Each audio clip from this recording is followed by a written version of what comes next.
Sir, मैं शुरुआत में हबीब जालिब का एक शेर पढ़ना चाहता हूं। आप उर्दू जानते हैं और लॉ मिनिस्टर भी उर्दू जानते हैं। हबीब जालिब ने कहा था कि हुक्मरान हो गए कमीने लोग, खाक में मिल गए नगीने लोग, हर मुहिब वतन जलील हुआ, रात का फासला तवील हुआ, आमिरों के गीत जो गाते रहे वही नामो दाद पाते रहे, रहजनों ने रेजनी की थी, रहजनों ने रेजनी की थी, रहबरों ने भी क्या कमी की थी। सर, मैं अभी सुन रहा था हमारे शिंदे ग्रुप के शिवसेना के पार्टी लीडर अपनी तकरीर कह रहे थे। कहा कि 6 दिसंबर में जब बाबरी मस्जिद को शहीद किया जा रहा था तो उस वक्त के वजीर आजम नरसिम्हा राव पूजा कर रहे थे, आप ही ने कहा, और कहा कि मुझे डिस्टर्ब नहीं करना। तो ये बड़ा अजीब मौका है कि बीजेपी की ताईदी पार्टी ये कह रही है कि नरसिम्हा राव ने कहा कि मुझे डिस्टर्ब मत करो, मैं पूजा कर रहा हूं, और जिसने रथ यात्रा निकाला, इन दोनों को मोदी सरकार ने इस मुल्क का सबसे बड़ा सिविलियन अवार्ड दे दिया, सबसे बड़ा सिविलियन अवार्ड दे दिया। तो ये बताता है कि इंसाफ जिंदा है या जुल्म को बरकरार रखा जा रहा है। तीसरी बात यह है कि सर, इस ऐवान में सियासी पार्टियां आएंगी, चले जाएंगी, आप आए, मैं आया, हम भी चले जाएंगे, मैं जमीन की गिजा बन जाऊंगा, ये ऐवान तो बाकी रहेगा। मगर सर, मैं ताजुब कर रहा हूं कि लोकसभा मुख्तलिफ आवाजों में कैसे बोल सकता है। लोकसभा तो एक ही आवाज में बोलना चाहिए, और लोकसभा भी भारत के संविधान आइन के बेसिक स्ट्रक्चर का ताबे है। और सर, ये इसलिए कह रहा हूं कि 16 दिसंबर को ये ले कर देता हूं, 16 दिसंबर 1992 को इसी लोकसभा ने एक रेजोल्यूशन पास किया था। आप इजाजत दीजिए तो मैं पढ़ता हूं सर। दिस हाउस, अच्छा, ये गुलाम नबी उस वक्त के मिनिस्टर थे, आज नहीं है, उनका नाम नहीं लेना चाह रहा था। This house strongly and unequivocally condemns the desecration and demolition of the Babri Masjid at Ayodhya by and at the instigation of forces represented among others by VHP, RSS and the Bajrang Dal, which has caused communal violence in the country. Such act of vandalism was carried out not only in violation of order of Supreme Court, but amounted to an attack on the secular foundations of our country. This House expresses anguish at the happenings and wishes to reiterate its resolve that it will ceaselessly endeavor to uphold the secular and democratic traditions of our country and for the maintenance of rule of law. और एक paragraph है, नहीं पढ़ूंगा। मैं ताजुब कर रहा हूं कि जब इस ऐवान ने एक रेजोल्यूशन पास किया तो हुकूमत आएगी जाएगी, और हुकूमत, ये मोदी हुकूमत जश्न मना रही है जो 6 दिसंबर को हुआ। तो ये एक बात है सर। चौथी बात यह है कि सर, नहीं, 6 दिसंबर के ऊपर कोई जश्न नहीं है। राम मंदिर के निर्माण की जो प्रतिष्ठा हुई है उसको संबोधन कर रहा है, और वो सर्वोच्च न्यायालय के द्वारा तथ्यों के आधार पर दिए गए निर्णय के कारण से हुआ है। सर्वोच्च न्यायालय का निर्णय है, तो तथ्यों के आधार पर निर्णय है। वो विषय आपने बोल दिया, ठीक है, ओके। परंतु जो मंदिर का निर्माण है वो नियमानुसार सर्वोच्च न्यायालय के निर्णय से तथ्यों को देख करके। और एक सेकंड, आप इस्लाम के बहुत जानकार हैं, विद्वान हैं वैसे भी अब कानून के। यदि किसी अन्य धर्म के स्थान पर मस्जिद बनाई जाए तो शायद उसको मान्य नहीं किया जाता। अभी एएसआई ने, सुप्रीम कोर्ट ने स्वीकार किया है कि वहां पर राम मंदिर था। तो इस विषय केवल यह है कि वहां पर राम मंदिर ठीक बना कि नहीं बना, वो विषय हो गया। तो कृपया इस पर यदि आप कुछ बोले तो बोले प्लीज। सर, मैं आपको गलत साबित कर दूंगा सर भी। और मैंने रुक तो जाइए बड़ी इज्जत के साथ सर, मैं आपकी बड़ी इज्जत करता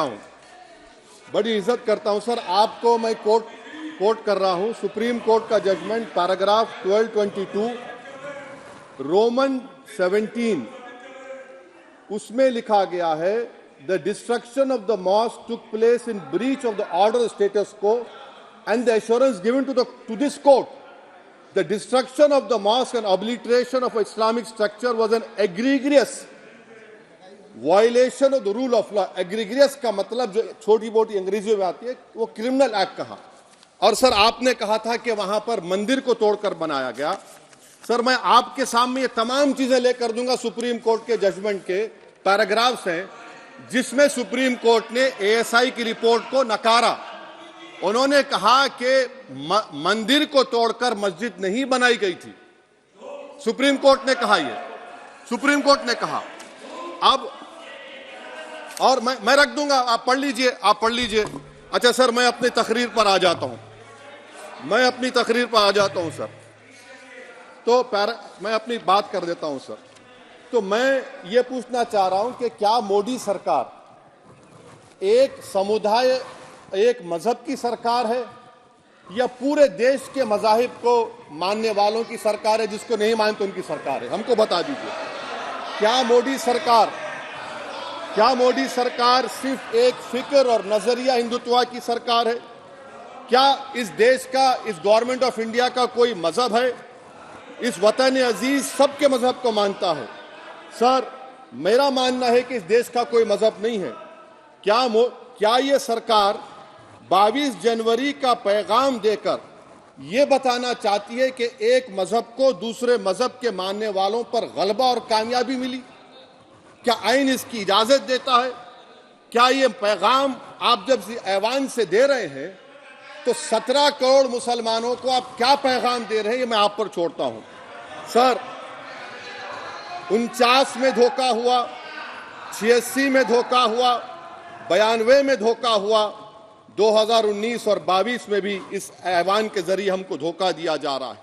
और अफसोस के साथ कहना पड़ता है सर कि मुस्लिम अक़लियत को हमेशा यह कहा गया कि तुमको भारत के शहरी बरकरार रहने के लिए एक बहुत बड़ी कीमत तुमको चुकानी पड़ेगी, और हम पर इल्जाम लगा दिया गया।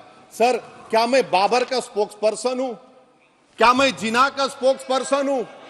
क्या मैं औरंगजेब का स्पोक्स पर्सन हूं? बताइए सर, आखिर मैं कहां तक आप मुझे लेकर जाएंगे? दूसरी बात यह है सर, दूसरी बात यह है कि फिर 6 दिसंबर के बाद देश में फसाद हुआ, नौजवानों को टाडा में डाला गया जो बूढ़े होकर निकले। यकीनन आपकी सरकार नहीं थी, आपकी सरकार नहीं थी। अच्छा बल्कि मैं तो मर्यादा पुरुषोत्तम राम की इज्जत करता हूं, मगर मैं नाथूराम गोडसे से नफरत करता हूं। मेरी नस्लें नफरत करती रहेंगी क्योंकि नाथूराम गोडसे ने उस शख्स को गोली मारी जिसके जबान से आखिरी लफ्ज निकले हे राम। सर छठी बात यह है कि 87 में मलियाना हाशिमपुरा हुआ, 83 में नेल्ली हुआ, 44 में जम्मू में नस्ल कशी हुई, 2022 में हल्दीवानी में कत्ल हुआ। इतने धोखे सबसे बड़े किसको दिए गए? असदुद्दीन ओवैसी को दिए गए। मगर फिर भी मुझसे ही कहा जाता है कि वफादारी को तुम साबित करो अपनी ओवैसी। सर आज भारत के 17 करोड़ मुसलमान अपने आप को अजनबी और एलिनेट महसूस कर रहे हैं। मैं बहुत बड़ी नाइंसाफी होती है, सर ये कोई तारीखी नाइंसाफी को इंसाफ नहीं किया जा रहा है। स्पीकर बल्कि अंग्रेजी में स्पीकर सर केवल एक प्रश्न का जवाब ओवैसी साहब दे दें कि बाबर को वो आक्रमणकारी मानते हैं या नहीं मानते हैं? पुष्पमित्रा संघा को आप क्या मानते हैं? बताओ, पुष्पमित्रा संघा को आप क्या मानते हैं? जम्मू के वो कश्मीर के वो राजा को क्या मानते हैं जिसके पास एक फौज थी मंदिरों को तोड़ने के लिए? आप क्या मानते हैं? यही तो मैं कह रहा हूं कि निशिकांत दुबे 47 में आजादी मिली, असदुद्दीन ओवैसी से बाबर की बात पूछ रहे हैं। तुम गांधी की बात पूछते, तुम बोस की बात पूछते, तुम जलियांवाला बाग की बात पूछते, तुम काला पानी में जो मुसलमान शहीद हो गए उनकी बात पूछते, मगर बाबर की बात पूछी जाती है। तो सर मैं आपको बता रहा था, खामखा डिस्टर्ब किए सर मुझे, मेरा वक्त ले लिए निशिकांत दुबे। सर मैं आपसे कह रहा था मोदी हुकूमत ये पैगाम दे रही है भारत के मुसलमानों को कि जान बचाना है या इंसाफ चाहते हो। मैं कह रहा हूं मैं भीख नहीं मांगूंगा, मैं इस नंगी तासुब को कबूल नहीं करूंगा, मैं दूसरे दर्जे के शहरी के मौक़िफ़ को कबूल नहीं करूंगा, मैं अपनी शनाख्त को नहीं मिटने दूंगा। अब मैं झूठी और दिल फरेब बातों पर हरगिज भरोसा नहीं करूंगा। मैं वो काम नहीं करूंगा जो बीजेपी और नाम निहाद सेकुलर पार्टियां चाहती हैं। मैं वो काम करूंगा जो आपको पसंद नहीं है, संविधान के दायरे में रहकर। सर, कंक्लूजन में मैं आपको बताना चाहता हूं कि आज इस देश को किसकी जरूरत है। इस देश को अयोध्या में, तारीख शायद नहीं पढ़ते होंगे, मौलाना अमीर अली कौन थे, पुजारी बाबा रामचरण दास कौन थे, अयोध्या के पुजारी थे।